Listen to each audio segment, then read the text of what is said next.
somebody might jump on an interview and because there's a lot of motherfuckers be having their pride in the way. They got them kid cases. They got sexual assault cases. They have rape cases. They don't want to really get involved to really tell their story. But you had one old school jumped on here, been gone for 34 some years, and he told you his story. You know what I'm saying? Right off the bat. You hear me? Yeah. So we're not trying to judge anybody who's trying to jump on here and tell their story. It just, I'm not judging you, and I'm hoping whatever a person going on out there in that world, don't judge it. That's hear their story. You know what I'm saying? Right. A lot of shit we don't relate to. I don't like the shit certain people do and all that shit, but I can't judge him because I don't know his story. You know what I'm saying? Right. Welcome back to the show, bro. Top of the night, you hear me? Yeah, this Curtis Weezy, man. Voices of the unheard. What are some of the greatest lessons you learned since you've been up, bro? Patience. Having a lot of patience.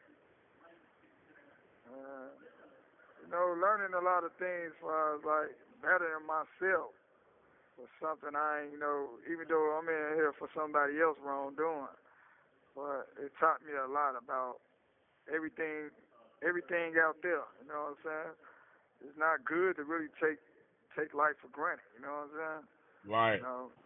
That's not good. You hear me? So you gotta appreciate life while you out there. You know what I'm saying? Because you don't know whenever it gets snatched away from you. You know what I'm saying? Even you're gonna be this like another second for home. When I say home, like you rest in peace, basically. You know what I'm saying? Right. It's like a graveyard right here, bro. You know what I'm saying?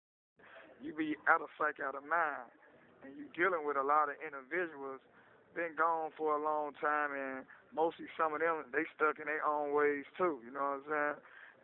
They get to a point they really don't want to help nobody. You hear me? Right. A lot of these people around here feel like some of them, not everybody. You hear me? Yeah. They feel like if they ain't gonna let you beat them home. You know what I'm saying? Most of them feel like if they ain't finna go home, why should I help you go home? You know what I'm saying? Yeah, that's crazy. You got a lot of older motherfuckers like that been gone for 30 or 40 something years, and some of them stuck in their ways and some of them not. You know what I'm saying? Some of them want to see you win, but most of them I don't ran across. I see how they carry themselves. You know what I'm saying? Mhm. And some of them ain't really for us. You hear me? Yeah. Because they look at us, this nigga don't came in this joint. He finna go home in a minute. So what the fuck I'm finna do anything for him? You know what I'm saying? I do anything for her. You hear me? Right. But yeah, it's a lot of little things. That's the reason why I'm having different peoples on different individuals to tell their side of their story. You're gonna hear all type of different sides of stories and interviews, and it's gonna be a lot of stories a person might don't like out there. You know what I'm saying? But yeah, it's just part of. It's like a no judgment thing. You know what I'm saying? Yeah. We not judging nobody because they situation. You know what I'm saying? Yeah. I don't know his situation, but I know if he harm one of my peoples, I feel the same way. You know what I'm saying? Right. But I still gotta hear him out. You know what I'm saying? For sure. Still gotta hear him out, though. You know what I'm saying? So that's the reason why I'm having people jump on your interview, chopping it up with nice, for you to hear their story. You know what I'm saying? It's a part of my lifestyle. So I'm sharing a little bit of my lifestyles with certain individuals, so they can feel comfortable to tell their story to chopping it up with nice. You know what I'm saying? For sure, bro. A lot of people, there's a lot of questions a person don't really have to ask, but it's a no judge thing. So it's just like, if you have something to say it. If you don't want to say it, you don't have to say it. You know what I'm saying? So we ain't forcing nobody to have no conversation with us. We just want No, you to tell your side of the story so everybody else can to see what type of person you really are. Is you changed or whatever the case might be. for You know? sure. But only only only you can understand a person's story out there. The public, the public got to really just get involved and learn off everybody mistake. You know what I'm saying? Right. Because some people ain't do their crime, and they here and they willing to jump on the interview and chop it up with you, nice. To see to see if their story can get out and for a person to understand it, whoever in that situation, because there's a lot of people in here got them type of cases, like sexual assault cases. Uh huh. And I go to them and ask them, basically like, I'm doing an interview, it's like we not judging you. I'm not judging you. You know what I'm saying? Yeah. You know, the public. I don't think gonna judge you. You know what I'm saying? Yeah. But at the end of the day, it's just like a lot of things going on in that world, and a lot of people's private about their whole conversations about what they want to put out and what they want to do. You understand what I'm saying? Uh huh. And it been times like I was out there in the world and somebody mentioned to they daddy and told they daddy like this man sexual assault her. But when at the end of the day, you know, he didn't have really nothing to do with that. You understand what I'm saying? Right. She picked the wrong man out. You know what I'm saying? Right. So mistakes end up happening. You know what I'm saying? So And you then saying you you can end saying you know somebody who got accused for that and it was a lie basically? Yeah, I can say my uncle. You know what I'm saying? My uncle had a case like that in his background. A lot of things he didn't do as a kid. Growing up, dating this girl, and end up she didn't like what he was doing. He ain't come home, and I guess he treated her wrong a little bit, and she put a rape on him. You hear me? That's So it's just crazy. like a lot of things happen like that. So at the end of the day, I wasn't there to understand his whole situation. But who we gonna believe? We gonna believe that woman. You hear me? If that woman said you did that shit to her, nigga, you did. You understand what I'm saying? Right. Bottom line, ain't no way around it. You know what I'm saying? And Yeah, and, and really, yeah, it's really like you just said though, 'cause it's like if a woman say that, we gonna automatically believe it, nigga, you did it. But you just said, because you did it. but you just said like motherfuckers getting accused for that just off what we believe. Like, you know what I'm saying? 'Cause we Yeah, believe if a woman say that, you hear me? You did it, but a lot of times be a lie, bro. yeah. Most of the times it be a lie, and most of the times it be the wrong person. She may be picked out. He might look like you, or whatever the case might be, and it was an accident. You know, and a motherfucker picked you out, and you got punished for it. And you could have got hurt out there for some shit like that. You hear me? You Yeah. know, you should, man. A motherfucker would have probably did a lot of things to you. You know what I'm saying? So it's just like, it's like a no free judgment. I'm not saying I believe my uncle. No, I'm not saying I believe the person who could have done some shit like that, because I don't condone in that. You know what I'm saying? For And, sure.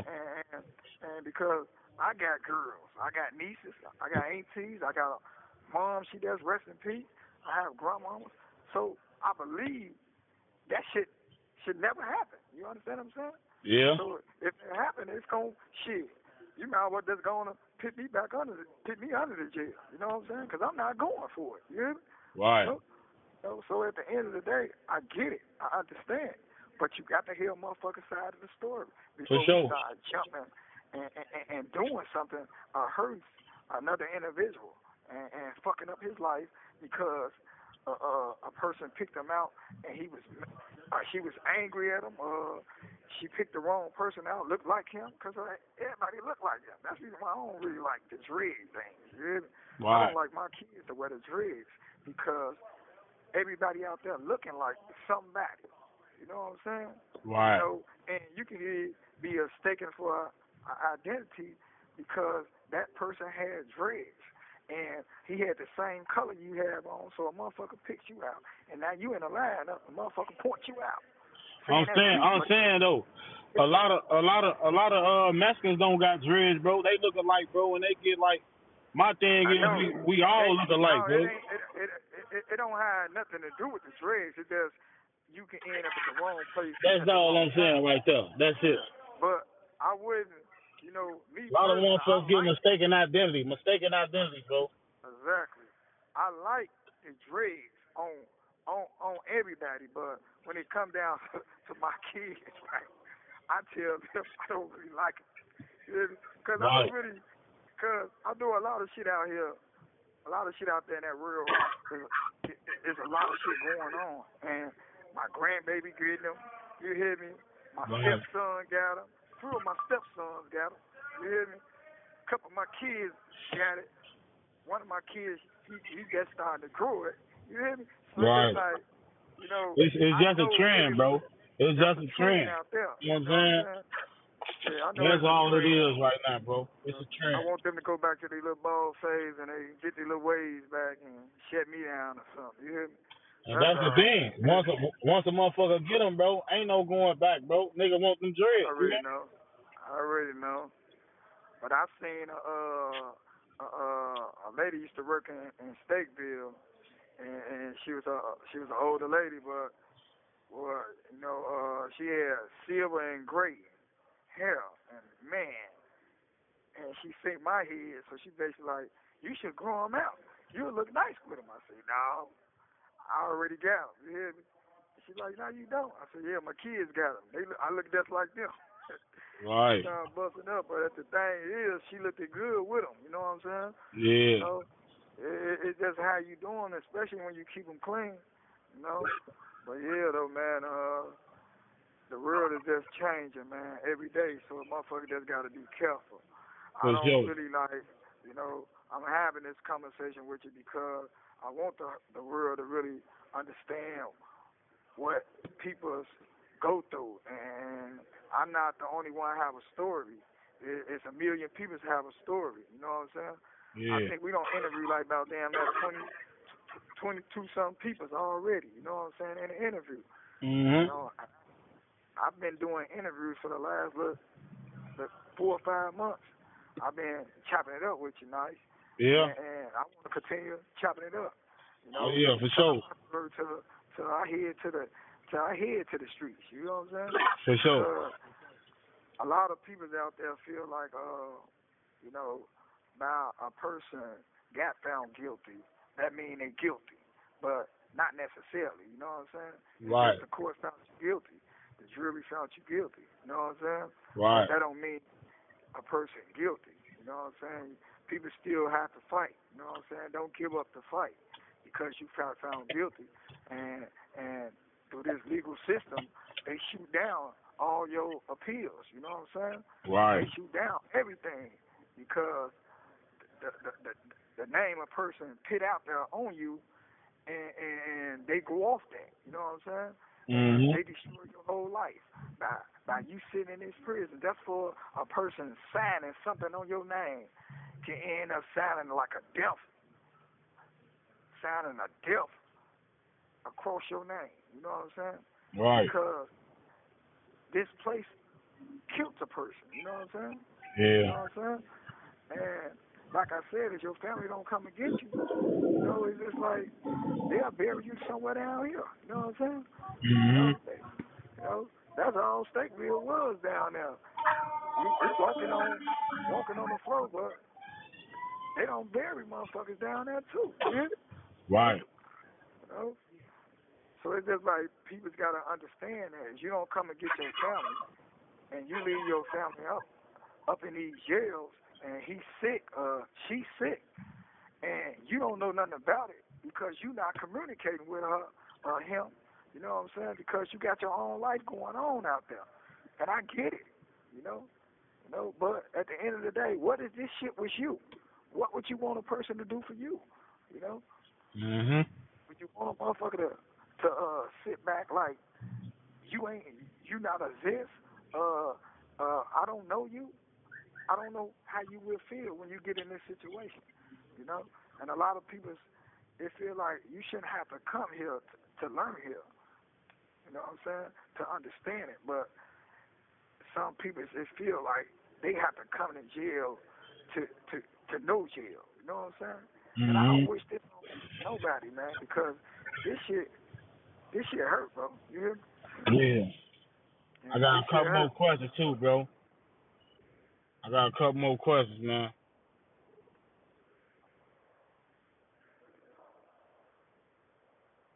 Uh,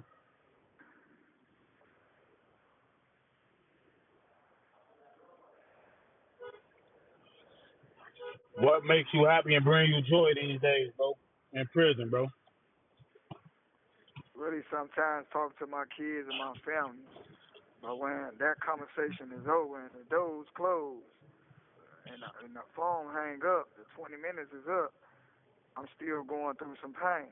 It's just like when your family come out here and visit you, and you get that hug and kiss on the cheek or whatever, a kiss on the mouth or whatever the case might be.